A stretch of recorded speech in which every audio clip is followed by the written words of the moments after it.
Hello नमस्कार शिक्षक साथियों, कैसे हैं आप। बीपीएससी प्रधान शिक्षक परीक्षा की कड़ी में आज डीएलएड टेस्ट सीरीज 13 के अंतर्गत हम लोग देखते हैं। डीएलएड टेस्ट सीरीज जो है ये आज प्रैक्टिस सेट से संबंधित है साथियों, और इसके अंतर्गत हम आज जो है सीआरसी बीआरसी एनसीटी को देखेंगे और उसके अंतर्गत लगभग 75 प्रश्नों का सेट है। 75 प्रश्नों का सेट है। तो अभी तक बीपीएससी द्वारा कोई नोटिफिकेशन एडमिट कार्ड के संबंध में नहीं जारी किया गया है और न ही रिजेक्शन लिस्ट जारी किया गया है। तो आइए चलते हैं, प्रश्नों के सेट को देखते हैं। वीडियो पर आगे चलने से पहले जो भी साथी चैनल को सब्सक्राइब नहीं किए हैं वो चैनल को सब्सक्राइब कर लें। आइए चलते हैं, देरी न करते हैं, प्रश्नों के सेट को देखते हैं कि पहला प्रश्न क्या है।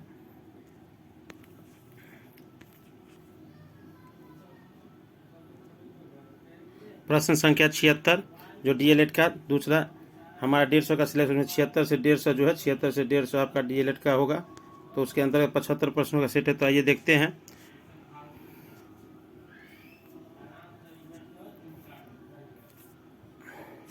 प्रश्न संख्या पहला देखते हैं साथियों, शिक्षा की विषय वस्तु को प्रभावित करने वाले कारक कौन से हैं। तो ये सामाजिक, सांस्कृतिक, राजनीतिक और उपरोक्त सभी। तो यहाँ आपका शिक्षा को जो है सभी के पहलू प्रभावित करते हैं। प्रश्न संख्या 77 देखते हैं, बाल्यावस्था के कितने चरण हैं। तो बाल्यावस्था के प्रथम चरण शैशवावस्था, दूसरा उत्तर बाल्यावस्था, तीसरा बाल्यावस्था। तो आपके यहाँ बाल्यावस्था के 3 चरण होगा साथियों। चलते हैं प्रश्न संख्या 3 देखते हैं।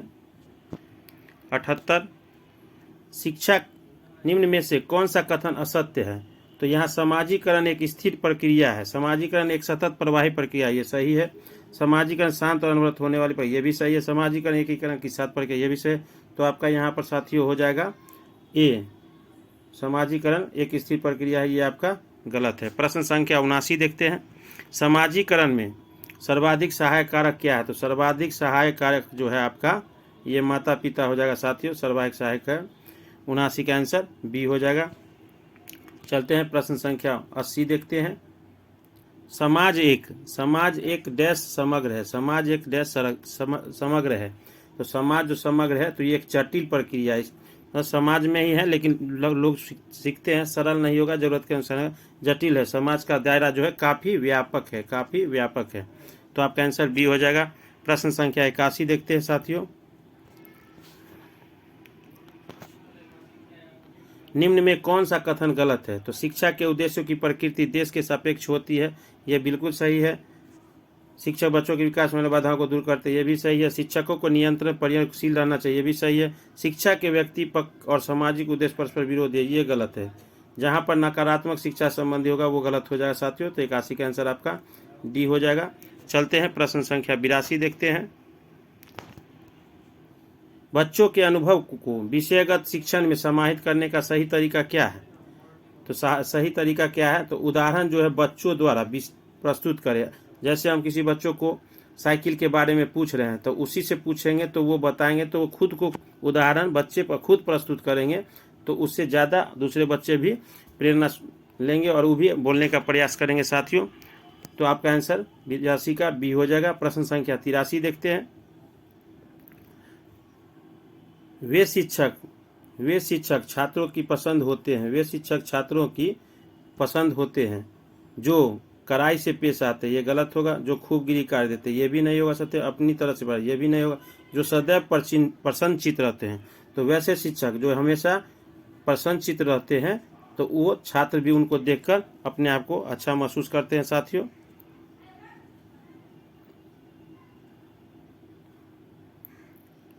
तो वो आपका आंसर 83 का डी हो जाएगा। चलते हैं प्रश्न संख्या 84 देखते हैं, निम्नांकित में से कौन लैंगिक समानता को प्रोत्साहित करता है।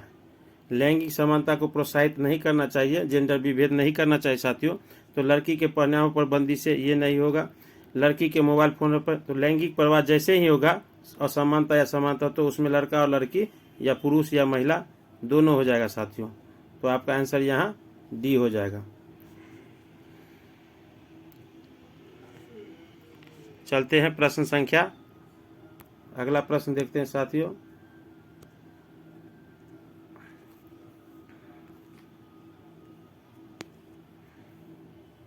प्रश्न संख्या 85 देखते हैं, नैतिकता बिना धर्म बालू की नींव पड़े मकान की भांति है, और यदि धर्म नैतिकता से रहित है तो उस टनटनाते हुए घंटे के समान जो खाली सुर करते हैं और सिर खाता है। यह कथन किसका है? तो यह कथन महात्मा गांधी का है साथियों। उन्होंने कहा था कि मनुष्य को शिक्षा जो है, शिक्षा उसमें आध्यात्मिक, शारीरिक और चारित्रिक विकास भी होना चाहिए। तो 85 का आंसर आपका बी हो जाएगा। प्रश्न संख्या 86 देखते हैं। हरिजन शब्द का उपयोग किसने किया था? तो हरिजन शब्द का उपयोग जो है महात्मा गांधी ने किया था। महात्मा गांधी ने, ये उन्हीं की पुस्तिका है, और इन्होंने 1909 में जो है हिंद स्वराज की स्थापना की थी, पुस्तक लिखा था साथियों। प्रश्न संख्या 87 देखते हैं। अध्यापक के लिए सबसे मूल्यवान क्या है? तो उनकी नौकरी, ये नहीं होगा साथियों। उनकी गरिमा मर्यादा, ये अलग है, लेकिन सबसे मूल्यवान होगा छात्रों का विश्वास है। अध्यापक के लिए सबसे मूल्यवान छात्रों का विश्वास होगा। 87 का आंसर आपका सी हो जाएगा। प्रश्न संख्या 88 देखते हैं। अच्छा अध्यापक वह है जो मेधावी व परिश्रमी हो। मेधावी ये सब तो होना ही चाहिए, लेकिन वो अपने विद्यार्थियों से सच्ची लगन रखता हो। तो अध्यापक छात्रों के लिए ही होते हैं, और बाल केंद्रित शिक्षा में जो है वो बालकों को महत्व दिया गया है। तो 88 का आंसर आपका बी हो जाएगा साथियों। चलते हैं प्रश्न संख्या 89 देखते हैं।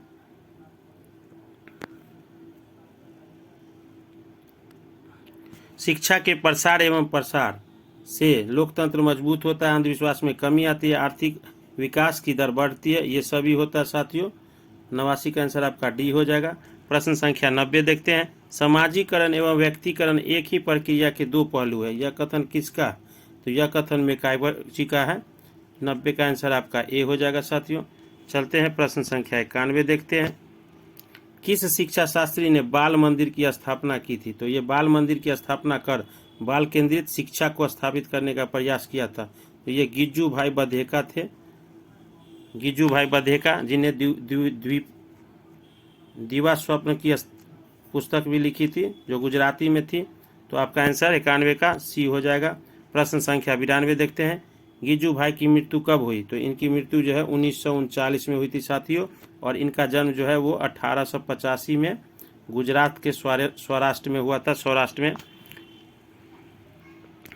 प्रश्न संख्या 93 देखते हैं। रविंद्रनाथ जी का जन्म कहाँ हुआ था? तो इनका जन्म जो है ये कलकत्ता में हुआ था। ये सुखी संपन्न परिवार से थे, समृद्ध परिवार से थे। प्रश्न संख्या 94 देखते हैं। A.V. मुखर्जी ने किसके बारे में लिखा है कि ये आधुनिक भारत के शैक्षणिक पुनरुत्थान के सबसे बड़े पैगंबर थे? तो ये रविंद्रनाथ टैगोर। इनको साहित्य का नोबेल भी 1913 में मिला था साथियों, गीतांजलि की रचना के लिए। 94 का आंसर आपका बी हो जाएगा। चलते हैं प्रश्न संख्या 95 देखते हैं साथियों। महात्मा गांधी ने हिंद स्वराज की रचना कब की थी? तो अभी ही आप लोगों को पता था साथियों कि इन्होंने 1909 में हिंद स्वराज की रचना की थी। तो आइए चलते हैं प्रश्न संख्या, अगला प्रश्न देखते हैं। जो भी शिक्षक साथी चैनल पर नए हैं वो चैनल को जरूर सब्सक्राइब कर ले और अपने साथियों को ज़्यादा से ज़्यादा शेयर कर दे। प्रश्न संख्या 96 देखते हैं। किस शिक्षा शास्त्री के अनुसार मनुष्य जीवन का अंतिम उद्देश्य सत्य अर्थात ईश्वर की प्राप्ति है? तो महात्मा गांधी जी ने सत्य के प्रयोग की भी चर्चा की थी। तो यहाँ आपका आंसर महात्मा गांधी हो जाएगा। प्रश्न संख्या 97 देखते हैं। डॉक्टर जाकिर हुसैन का जन्म कहाँ हुआ था? तो इनका जन्म जो है हैदराबाद में हुआ था साथियों। डॉक्टर जाकिर हुसैन जो है भारत के तीसरे राष्ट्रपति बने थे और पहले मुस्लिम राष्ट्रपति बने थे। ये जो है जामिया मिलिया इस्लामिया में कुलपति भी बने थे, यूजीसी के सदस्य भी थे और बिहार के राज्यपाल भी थे, गवर्नर भी थे बिहार के। चलते हैं प्रश्न संख्या 98 देखते हैं। जॉन डीवी का जन्म किस देश में हुआ था? तो जॉन डीवी का जन्म जो है अमेरिका में हुआ था साथियों। प्रश्न संख्या 99 देखते हैं। निम्न में से कौन सा पाठ्यक्रम घटक नहीं है? पाठ्यक्रम का घटक नहीं है। तो निम्न में से कौन सा पाठ्य होता है? उद्देश्य और सीखने का प्रतिफल तो है, शिक्षण अधिगम प्रक्रिया है, मूल्यांकन भी है। ये यहाँ का डिजाइन नहीं होगा साथियों। 99 का आंसर आपका सी हो जाएगा।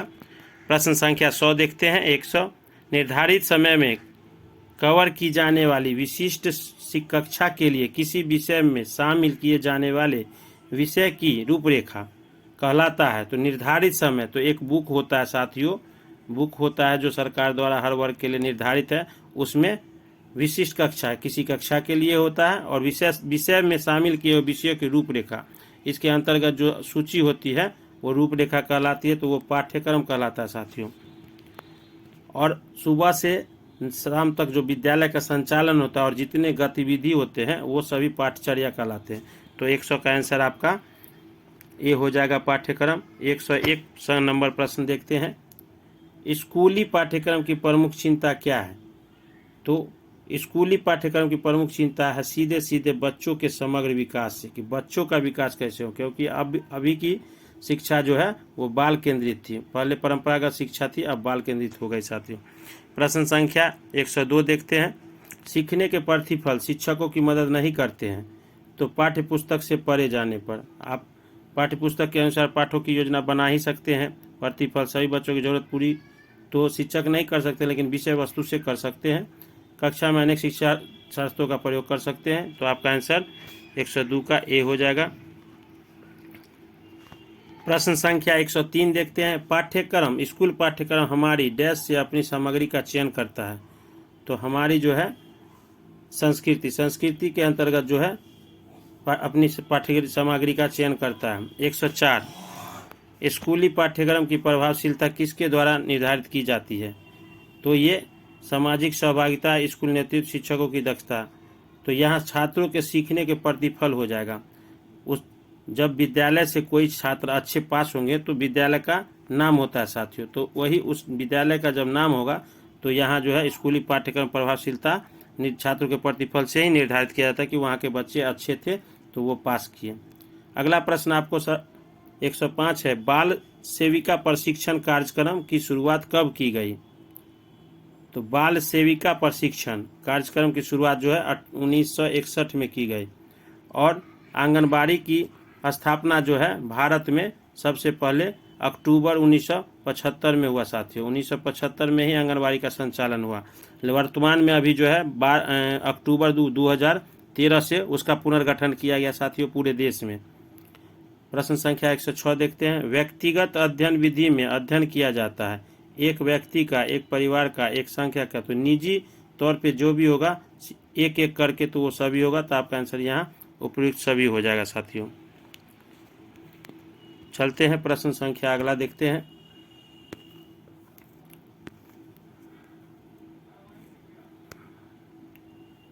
प्रश्न संख्या 107 छोटे बच्चे के पोषण, स्वास्थ्य और शिक्षा संबंधी आवश्यकताओं की पूर्ति के लिए एकीकृत बाल विकास सेवाएं कार्यक्रम है। तो ये आपका आंगनवाड़ी है साथियों, जहां अभी 3 से 6 वर्ष के बच्चों की शिक्षा, प्रारंभिक शिक्षा एवं देखभाल बाल विकास महिला बाल विकास मंत्रालय से संबंधित है, जो दी जाती है हर गांव में है। अब इसको जो है वर्तमान नई शिक्षा नीति के तहत 2020 की शिक्षा नीति के तहत स्कूलों में जोड़ दिया गया साथियों। तो प्रश्न संख्या 108 देखते हैं। आंगनवाड़ी केंद्रों का संचालन स्तर है, तो ये ग्राम स्तर पर है, और ये इसकी एक आबादी निश्चित की जाती है कि 400 से 800 के बच्चे होंगे, वहां से एक आंगनवाड़ी केंद्र का संचालन होगा। चलते हैं प्रश्न संख्या 109 देखते हैं।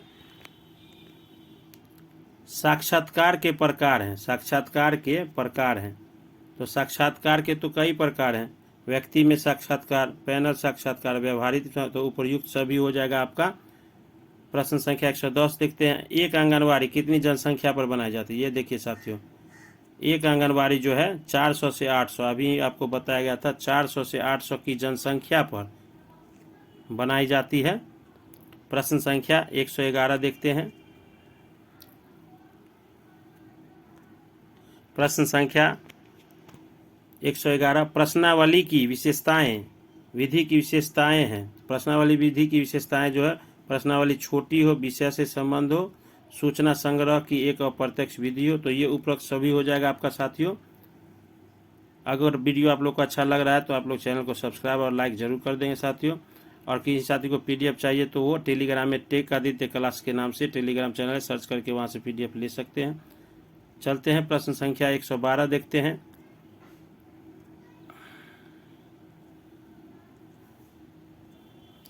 ईसीसी के संबंध में कौन कथन सत्य है?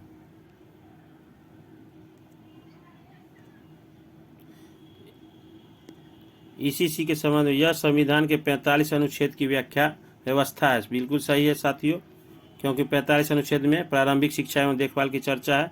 दूसरा है बच्चों को औपचारिक रूप से स्कूल के लिए तैयार करता है। स्कूल जाने से पहले की शिक्षा यहाँ 6 वर्ष 3 से 6 वर्ष के बच्चों की है और विद्यालय में 6 से ऊपर के बच्चों का नामांकन होता है। शिक्षा के प्राथमिक शिक्षा के अवरोधों को कम करता है। आगे जो विद्यालय में जाएगा उससे पहले उसको सिखाया जाता है। तो आपका आंसर यहाँ डी हो जाएगा। चलते हैं प्रश्न संख्या 13 देखते हैं। बच्चों पर अध्ययन की सर्वोत्तम विधि क्या है?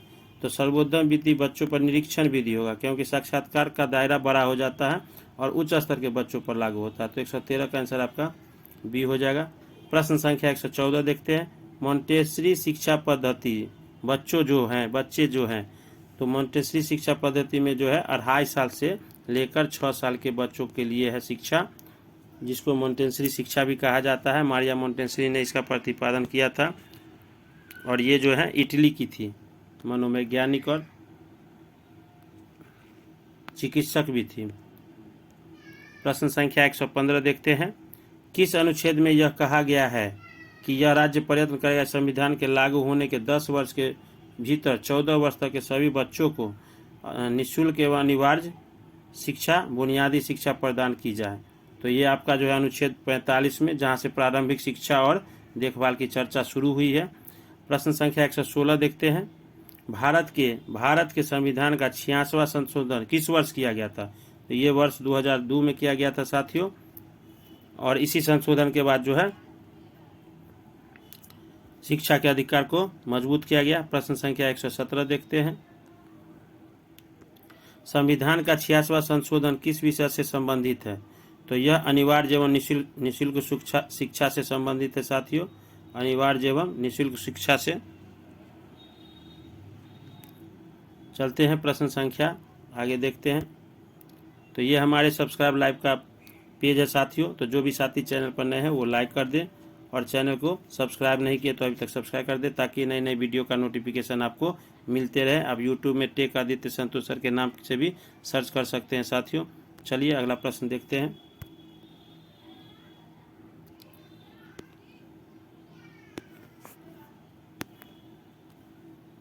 प्रश्न संख्या 118 देखते हैं। संविधान के किस अनुच्छेद में कहा गया है कि राज्य 6 से 14 वर्ष के तक के आयु के सभी बच्चों को निःशुल्क और अनिवार्य शिक्षा प्रदान करेगा?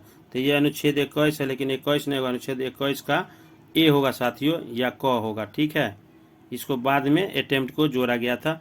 प्रश्न संख्या 119 देखते हैं। वर्तमान समय विद्यार्थी के सर्वांगीण विकास हेतु कौन सा उपाय का प्रयोग अच्छा माना जाता है? तो शिक्षा जो है वो विद्यार्थी केंद्रित होना चाहिए, बाल केंद्रित। चलते हैं प्रश्न संख्या 120 देखते हैं। निम्नलिखित में से कौन सा तरीका कक्ष में अनुशासन बनाए रखने का सबसे उत्तम तरीका है? तो सबसे उत्तम तरीका क्या होगा साथियों आपका? तो पढ़ाए जाने वाले विषय वस्तु से संबंधित विभिन्न क्रियाकलाप जैसे ही बच्चों को देंगे वो उसमें स्व अध्याय लीन हो जाएंगे, तो वो उनको अनुशासन बनाए रखने में उनको कोई कार्य दिया जाएगा, उस कार्य को वो करने में लग जाएंगे। उसी का शिक्षा का उद्देश्य ही है यही। प्रश्न संख्या 121 देखते हैं। राज्य शैक्षिक अनुसंधान और प्रशिक्षण परिषद का मुख्य कार्य क्या है? तो राज्य परिषद का मुख्य कार्य जो है विद्यालयों की शिक्षा में गुणात्मक स्तर सुधार करना, क्योंकि ये तीनों जो इसके अंतर्गत ही आता है साथियों। प्रश्न संख्या 122 देखते हैं। NCTE का पूर्ण रूप है? तो national council of teacher education. तो शिक्षकों का जो प्रशिक्षण होता है ये NCTE ही उसकी मान्यता देता है। National council of teacher education राष्ट्रीय शिक्षक प्रशिक्षण संस्थान जो है, इसी के अंतर्गत ट्रेनिंग कॉलेजों और शिक्षकों को प्रशिक्षण दिया जाता है। प्रश्न संख्या 127 देखते हैं। विश्वविद्यालय अनुदान आयोग UGC का प्रमुख कार्य है? तो विश्वविद्यालय को गोद लेना। विश्वविद्यालय को आर्थिक अनुदान तो राज्य सरकार देती है या केंद्र सरकार। विश्वविद्यालय की शैक्षिक गतिविधियों पर नियंत्रण। तो ये आपका आंसर जो है आपका डी हो जाएगा साथियों। प्रश्न संख्या 124 देखते हैं। प्रखंड संसाधन केंद्रों ब्लॉक रिसोर्स सेंटर का समन्वय कौन होता है? तो यहाँ जो है प्रखंड शिक्षा पदाधिकारी को दिया गया है, तो आप उस 124 का आंसर बी हो जाएगा। हालांकि समन्वयक जो है वो BRP कहलाते हैं और प्रखंड शिक्षा पदाधिकारी प्रश्न संख्या 125 देखते हैं। राष्ट्रीय शैक्षिक अनुसंधान परिषद NCERT जो दिल्ली में स्थित है, इसका गठन किस वर्ष हुआ था? तो इसका गठन हुआ था साथियों वर्ष 1961 में। 1 सितंबर 1961 भी दिया रहता है, आप देख लेंगे। तो 1961 में हुआ था इसका स्थापना। प्रश्न संख्या 126 देखते हैं। NCERT के सम्मान्य सभा की अध्यक्षता कौन करता है? तो पहले शिक्षा विभाग जो है मानव विकास संसाधन विभाग था, लेकिन अभी इसके जो है अध्यक्ष हैं केंद्रीय शिक्षा मंत्री, यही अध्यक्षता करते हैं। तो 126 का आंसर आपका बी हो जाएगा। चलते हैं प्रश्न संख्या 127 देखते हैं।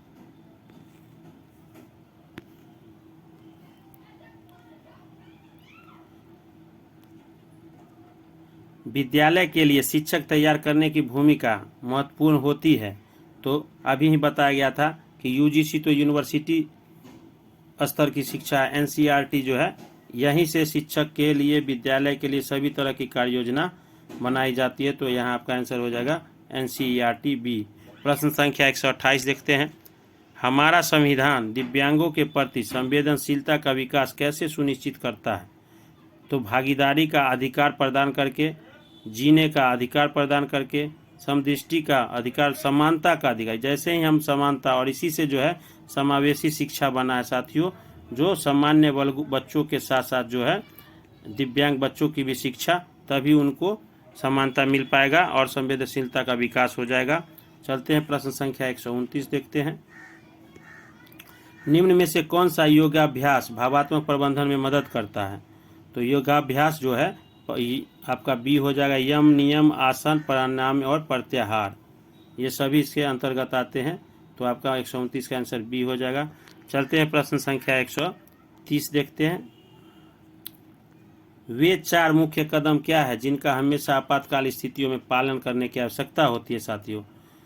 तो वे 4 जो है आपको यहाँ देखना होगा कि सुरक्षित रहें, मूल्यांकन करें, प्राथमिक उपचार प्रदान करें और मदद लें। तो आपका आंसर यहाँ 130 का सी हो जाएगा। चलते हैं प्रश्न संख्या 131 देखते हैं। अगर आपको वीडियो अच्छा लग रहा है तो वीडियो को लाइक सब्सक्राइब जरूर कर दे साथियों।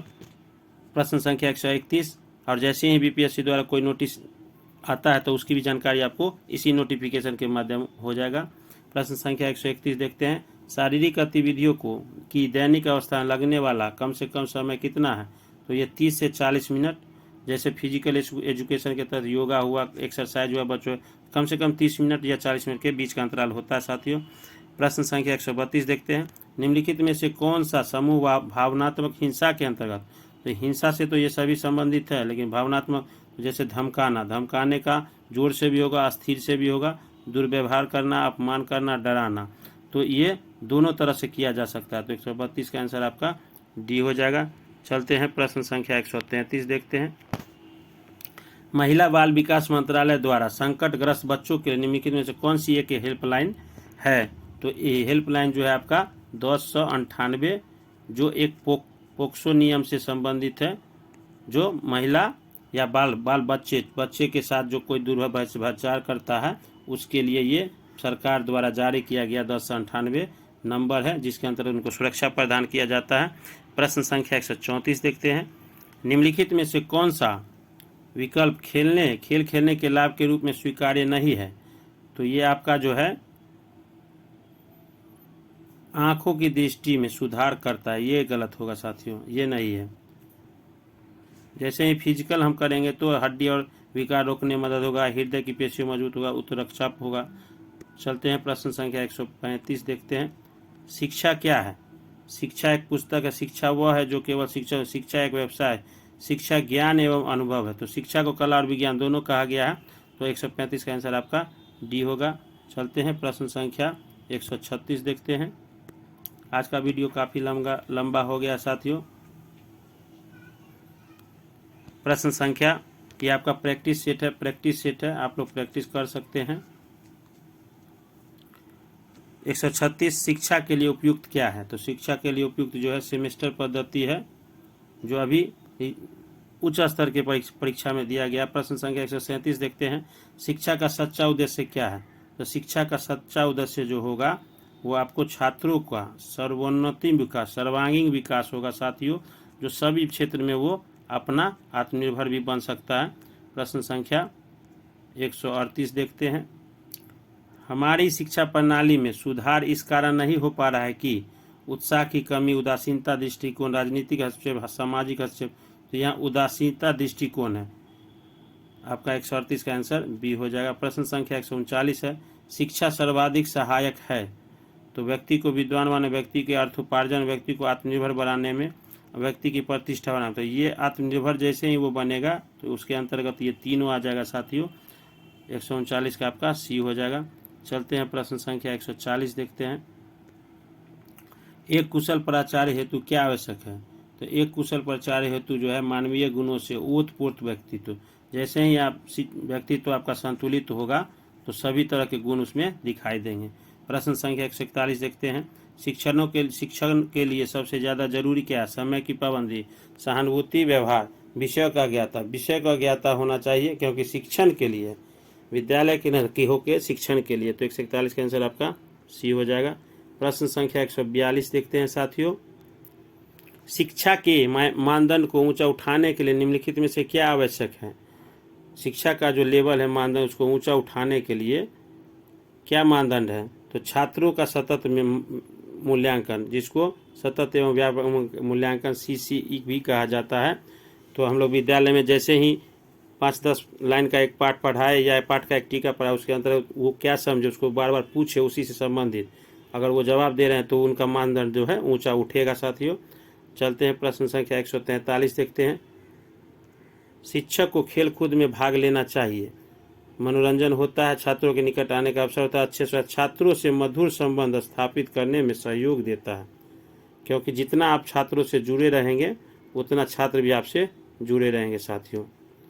और आप जो जितना क्रिया करेगा, क्रिया के जैसे ही क्रिया के विपरीत क्रिया होती है, उसी तरह दोनों आपस में मधुर संबंध स्थापित होगा। प्रश्न संख्या 144 देखते हैं। पाठ्यक्रम को अधिक उपयोगी बनाया जा सकता है तो भारतीय संस्कृति के ज्ञान द्वारा। उसके अंतर्गत ही आपको भूगोल, इतिहास और सभी जानकारी आती है। तो 144 का आंसर आपका ए हो जाएगा। चलते हैं प्रश्न संख्या 145 देखते हैं।